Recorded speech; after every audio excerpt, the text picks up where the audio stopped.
안녕하세요. 공인중개사 허준혁입니다. 자, 오늘은 상가 권리금과 이 경매에 관련된 내용을 준비를 했는데요. 상가 임대차 계약을 체결하고 장사를 하고 있는데 갑자기 어느 날 그 건물이 경매에 넘어가는 경우가 있어요. 자, 이럴 때 상가 임차인은 권리금을 회수할 수 있는 방법이 있을까요? 자, 권리금이 있는 상가 임차인은 단순히 이 보증금만 회수한다고 해서 될 일은 아니죠. 자, 일단은 장사를 시작하기 위해서 들인 돈이 많잖아요. 인테리어에도 돈이 많이 들어갔을 테고요. 또 장사가 잘 되는 곳은 그동안 단골 손님도 많이 확보했을 테고요. 또 그러기 위해서 그동안 광고, 마케팅, 홍보 그런 비용도 많이 들어갔겠죠. 자, 이러한 것들이 결국에는 권리금에 포함되는 개념인 거예요. 그런데 건물이 경매에 넘어가게 되면 상가 임차인 입장에서는 이 권리금이 상당히 큰 문제가 돼요. 안타깝게도 상가건물임대차보호법 제8조에 따르게 되면 임차한 건물에 대하여 경매가 실시된 경우에는 임차권은 소멸하는 것이 원칙입니다. 임차권은 임차 건물에 대하여 민사집행법에 따른 경매가 실시된 경우에는 그 임차 건물이 매각되면 소멸한다 라고 나와 있어요. 그렇기 때문에 임차인은 임차 건물을 낙찰받은 경매 낙찰자에게 임대차 계약의 효력을 더 이상 주장할 수가 없게 되는 거예요.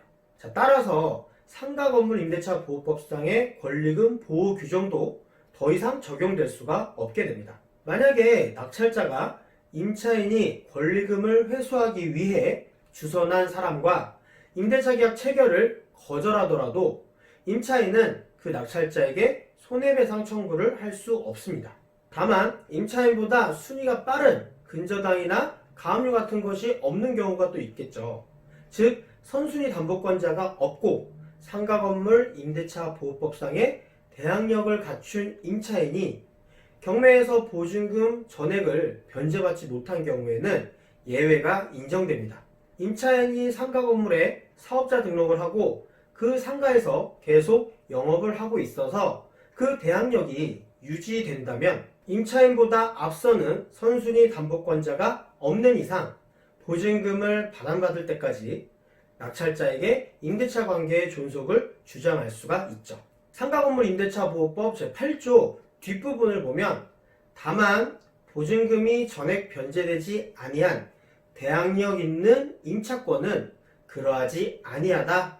즉 임차권이 소멸하지 않는다라는 뜻이죠. 자, 그러면 이 경우에는 낙찰자는 임대인의 지위에서 권리금에 관한 규정의 적용을 받게 됩니다. 그렇기 때문에 정당한 사유가 없다면 임대차 종료 시에 임차인의 권리금 회수를 방해하지 말아야 할 의무를 부담하게 되는 거죠. 차이점을 아시겠죠? 선순위 임차인이 아닌 경우에는 상가가 경매로 넘어가게 되면 권리금 보호 규정을 적용받지 못하는 거예요. 반면에 대항력을 갖춘 선순위 임차인은 상가가 경매로 넘어가더라도 낙찰받은 새 건물주에게 권리금 보호 규정을 주장할 수도 있습니다. 자, 그런데 보통 상가의 경우 경매로 낙찰받은 사람 입장에서 직접 사용하기 위해 낙찰을 받는 경우보다는 월세를 받아서 월세 수입을 올리기 위해서 상가를 낙찰받는 경우가 대부분이에요. 자, 이 점을 잘 활용하면 선순위 임차인이 아니더라도 권리금을 회수할 수 있는 방법이 있습니다. 자, 왜냐하면 낙찰자 입장에서는 만약에 임차인을 명도하고 새로운 임차인을 들인다면 자, 명도하는 기간 그리고 새로운 임차인을 또 구하는 기간, 자, 그 기간 동안 월세 수입이 없을 거예요. 그리고 명도하는 데는 명도 비용도 들어가게 되고요. 만약에 대출까지 받았다면 은행 이자도 그동안 내야 됩니다. 자, 그리고 부동산 중개 보수도 추가로 지불해야 될 수도 있어요. 자, 새로운 임차인을 구하는 데는 이처럼 추가 비용이 많이 들어가요. 자, 그런데 만약에 현재 임차인과 협의가 잘 되어서 명도할 필요도 없이 새 임차인을 구할 필요도 없이 상가를 낙찰받고 하루빨리 월세를 받을 수 있게 되면 그만큼 낙찰자 입장에서도 상당한 이득이 됩니다. 자, 그래서 이런 경우 임차인은 월세를 약간 올려주는 수준에서 이 낙찰자와 새로 임대차 계약을 체결하는 방향으로 대응을 한다면 자, 임차인 입장에서는 영업도 계속 할 수 있게 되고요. 또 나중에는 권리금을 회수할 수 있는 기회도 생기게 될 거예요.